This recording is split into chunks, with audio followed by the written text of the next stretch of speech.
కీర్తనలు 97 అధ్యాయం.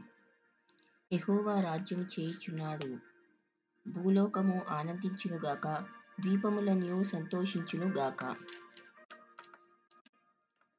మేఘాంధకారము ఆయన చుట్టూ నుండును, నీతి న్యాయములు ఆయన సింహాసనమునకు ఆధారము. అగ్ని ఆయనకు ముందు నడుచుచున్నది, అది చుట్టూనున్న ఆయన శత్రువులను కాల్చివేయుచున్నది. ఆయన మెరుపులు లోకమును ప్రకాశింపచేయుచున్నవి, భూమి దాని చూచి కంపించుచున్నది.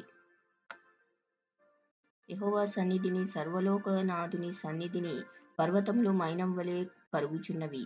ఆకాశము ఆయన నీతిని తెలియజేయుచున్నది, సమస్త జనులకు ఆయన మహిమ కనబడుచున్నది. వ్యర్థ విగ్రహములను బట్టి అతిశయపడుచు, చెక్కిన ప్రతిమలను పూజించు వారందరూ సిగ్గుపడుదురు. సకల దేవతలు ఆయనకు నమస్కారము చేయును. యెహోవా, సీయోను నివాసులు ఆ సంగతి విని నీ న్యాయవిధులను బట్టి సంతోషించుచున్నారు, యూదా కుమార్తెలు ఆనందించుచున్నారు. ఏలయనగా యెహోవా, భూలోకమంతటికి పైగా నీవు మహోన్నతుడవై ఉన్నావు, సమస్త దేవతలకు పైగా నీవు అత్యధికమైన ఔన్నత్యము పొందియున్నావు. యెహోవాను ప్రేమించువార్లారా, చెడుతనమును అసహ్యించుకొనుడి.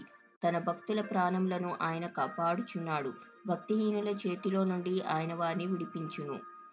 నీతిమంతుల కొరకు వెలుగును, యథార్థ హృదయుల కొరకు ఆనందమును విత్తబడి ఉన్నవి.